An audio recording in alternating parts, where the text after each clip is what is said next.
मेरे सम्मानित बंधुओं, नमस्कार। फ्रेंड्स, हम लोग गीता में वर्णित कृष्ण के प्रेम के जिस स्वरूप की फिलहाल चर्चा कर रहे हैं, आइए उसकी गहराई को, उसकी शुद्धता को और यहाँ तक कि उसकी ऊंचाई को कुछ उदाहरणों, कुछ कथाओं के माध्यम से और समझने की कोशिश करते हैं। ऐसा मैं जानबूझकर कर रहा हूँ, और वो इसलिए ताकि जितने भी हमारे भाव हैं उनमें जो सर्वश्रेष्ठ भाव प्रेम है, उसके अलग अलग जो आयाम हैं, अलग अलग जो गहराइयाँ और ऊंचाइयाँ हैं, हम उन्हें अच्छे तरीके से समझ सकें। हाँ, अब यह बात अलग है कि हम उसकी कितनी गहराई तक उतर पाते हैं और कितनी ऊंचाई तक चढ़ पाते हैं, और जो कृष्ण हैं वे इसकी गहराई और ऊंचाई तक पहुंचने वाले अनन्य पात्र हैं, जिसने उन्हें भगवान बना दिया। तो यहाँ मैं आपके सामने दो कथाएं प्रस्तुत कर रहा हूँ। जो पहली कथा है, ये पौराणिक कथा है और इसका संबंध सीधे सीधे प्रेम से है, रुक्मणी और राधा के प्रेम से है। एक बार हुआ ये कि रुक्मणी जी मन ही मन सोच रही थी कि मैं कृष्ण से इतना प्रेम करती हूँ और ऐसा लगता है कि कृष्ण भी मुझसे काफ़ी प्रेम करते हैं, लेकिन फिर भी मुझे ये महसूस होता है, अनुभव होता है कि कृष्ण जितना प्रेम राधा से करते हैं उतना मुझसे नहीं करते, बावजूद इसके कि वे मुझसे प्रेम करते हैं। और शायद आपको मालूम हो कि रुक्मणी हमारे पूरे के पूरे पौराणिक कथाओं की वो पहली पात्र हैं जिन्होंने प्रेम पत्र लिखा था। जी हाँ, रुक्मणी का विवाह किसी दूसरे से होना था, जिससे रुक्मणी नहीं चाहती थी कि उनका विवाह हो, लेकिन उनका जो भाई रुक्मी था वो ये चाहता था कि नहीं, रुक्मणी का विवाह उसी से हो जिससे कि वह चाहता है, और उसका नाम था शिशुपाल। शिशुपाल के बारे में आप जानते हैं। दोस्तों, ऐसी स्थिति में फिर रुक्मणी जी ने कृष्ण को पत्र लिखा, और वह पत्र प्रेम पत्र ही था, जिसमें रुक्मणी ने कृष्ण के प्रति अपने प्रेम की चर्चा करते हुए उनसे अनुरोध किया था कि आप मुझे स्वीकार करें, आप मुझे ले जाएं। कृष्ण को वह पत्र मिला और कृष्ण उनका अपहरण करके ले आए। राइट?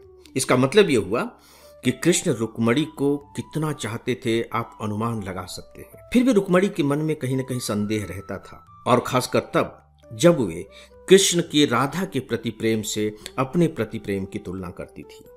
एक बार नारद जी आ गए और नारद जी के सामने उन्होंने अपना यह जो संदेह था इसे रखा। उन्होंने कहा कि मेरे मन में कभी कभी इस तरह की भावना उठ जाती है। सच पूछे तो मैं नहीं चाहती कि इस तरह की भावना उठे, क्योंकि मुझे खुद भी खराब लगता है कि मैं उनके प्रेम पर किसी भी तरह का संदेह करूं, लेकिन फिर भी ऐसा होता है। तो मुझे इसका कारण बताइए कि मेरे प्रेम में ऐसी क्या कमी है और राधा के प्रेम में ऐसी क्या विशेषता है कि मैं उसके समकक्ष कृष्ण का प्रेम नहीं प्राप्त कर पा रही हूं। नारद जी ने कहा कि कोई बात नहीं, इसका पता लगाता हूं। कुछ दिनों के बाद नारद जी रुक्मणी के पास पहुंचे और उन्होंने रुक्मणी से कहा कि कृष्ण के सिर में बहुत ज्यादा दर्द है, बहुत ज्यादा वे पीड़ा से गुजर रहे हैं, बहुत परेशान हैं। रुक्मणी सुनकर के परेशान हो गई। कृष्ण के सिर में दर्द, इतना दर्द कि कृष्ण जैसा व्यक्तित्व तो परेशान हो उठे। तो रुक्मणी ने कहा कि इसका क्या उपाय हो सकता है? नारद जी ने कहा कि इसका एक उपाय है। उपाय यह है कि यदि आप अपने पैर की मिट्टी, या यूं कह लीजिए कि पैर की धूल मुझे दे दें और मैं ले जाकर के कृष्ण को दे दूंगा, यदि कृष्ण आपके पैर की धूल को अपने मस्तक पर लगा लेंगे तो उनकी यह पीड़ा दूर हो जाएगी। रुक्मणी ने कहा कि नारद, आप ये क्या कह रहे हैं? मैं अपने पैर की धूल और कृष्ण को उनके मस्तक पर रखने के लिए दूं? मैं इतना बड़ा पाप करूं? इस पाप के बदले तो पता नहीं मुझे किस नर्क की यातना सहनी पड़ेगी। ऐसा मैं कैसे कर सकती हूं? नहीं नारद, मुझसे ये नहीं होगा। इसके बाद फिर नारद राधा जी के पास गए। राधा जी से भी उन्होंने यही बात कही कि राधा, यदि तुम अपने पैरों की धूल कृष्ण के मस्तक पर रखने के लिए दे दोगी तो उनके सिर की ये पीड़ा दूर हो जाएगी। राधा ने एक सेकंड नहीं लगाया। राधा ने कहा कि नारद जी, ये मेरे पैर की आप धूल लीजिए और देरी मत कीजिए, यथाशीघ्र जाइए और इसे कृष्ण के मस्तक पर लगा दीजिए, और यदि इस पाप के बदले में मुझे हजारों नरकों की यात्रा सहनी पड़े तो भी मैं सहूंगी, मेरे लिए वो कुछ भी नहीं होगा। बस कृष्ण के मस्तक की जो पीड़ा है वो दूर हो जानी चाहिए। बाद में फिर नारद जी रुक्मणी के पास गए और उन्होंने इन दोनों कथाओं को उनके सामने रखा। एक तो रुक्मणी जी से ही जुड़ी हुई थी, दूसरी उन्होंने राधा की बात बताई।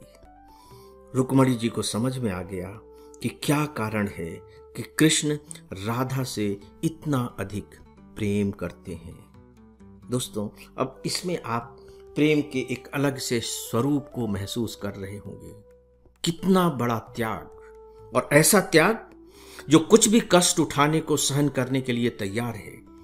प्रेम का उच्चतम रूप, प्रेम का उत्कृष्ट रूप, इस ऊंचाई का प्रेम था राधा के प्रति कृष्ण का। तो कृष्ण का भी राधा के प्रति कम ऊंचाई वाला प्रेम नहीं था। दोस्तों, अब मैं आपको एक छोटी सी लोक कथा सुना रहा हूं।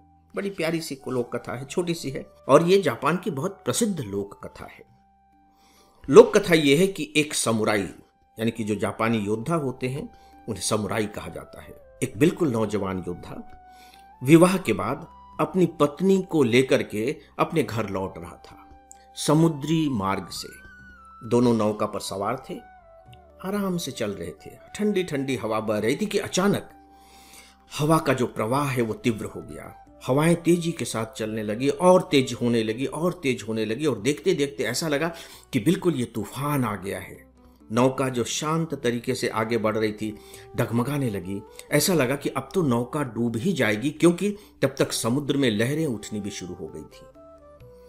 पत्नी ने अपने पति की ओर देखा, तब और ज्यादा डर गई। इसलिए नहीं डर गई कि पति भी डरा हुआ था, बल्कि इसलिए डर गई कि पति को कोई डर ही नहीं लग रहा था। वह तो शांत चित्त होकर के उठती हुई लहरों को देख रहा था, आसमान की तरफ देख रहा था। उसके चेहरे पर चिंता का कोई भाव नहीं था। इसे देख करके पत्नी और घबरा गई। इतना बड़ा संकट आने वाला है और इसे तो कोई चिंता ही नहीं है। उससे रहा नहीं गया। उसने अपने पति से कहा कि तूफान आ रहा है, ये नौका कभी भी उलट सकती है, हमारी जिंदगी खत्म हो सकती है, और तुम हो कि तुम्हें कोई चिंता ही नहीं है, कोई डर ही नहीं है, कोई भय ही नहीं है। तुम कैसे पति हो? क्या मुझसे विवाह करके तुम्हें पछतावा हो रहा है? दोस्तों, तो योद्धा था। उसके कमर पर बकायदे तलवार से भरी हुई मयान लटक रही थी। उसने अपने मयान से दाहिने हाथ से सटाक से तलवार निकाली और उसे अपने पत्नी की गर्दन पर रख दिया। पत्नी की गर्दन पर रखने के बाद उसने अपने पत्नी की तरफ जब देखा तो पाया कि पत्नी के चेहरे पर भय का कोई भाव ही नहीं है, बल्कि थोड़ी ही देर में तो वो खिलखिलाकर हंस पड़ी।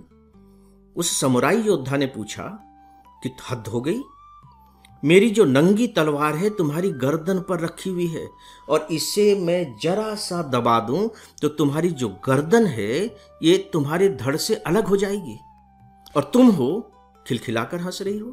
तुम्हें कोई डर ही नहीं लग रहा है? तो पत्नी ने जवाब दिया कि जब तलवार तुम्हारे हाथ में है तो मुझे डर कैसा, क्योंकि मैं जानती हूं कि तुम मुझसे प्रेम करती हो। उस योद्धा ने कहा, तो बस यही बात है कि जैसे तुम मुझसे प्रेम करती हो तो तुम्हें इस तलवार से कोई भय नहीं लग रहा है, इसी तरह से मैं ईश्वर से प्रेम करता हूं। तो ये जो तूफान है, ये जो ऊंची ऊंची लहरें हैं, इनसे मुझे बिल्कुल भी भय नहीं लग रहा है।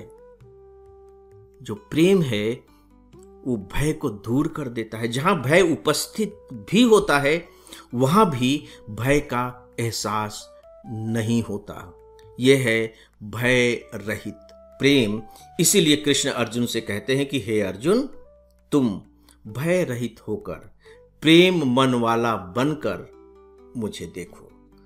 मुझे लगता है कि शायद इन दो कथाओं को सुनने के बाद प्रेम का जो 24 कैरेट खरे सोने जैसा स्वरूप होता है वह आप सबको और स्पष्ट हो गया होगा।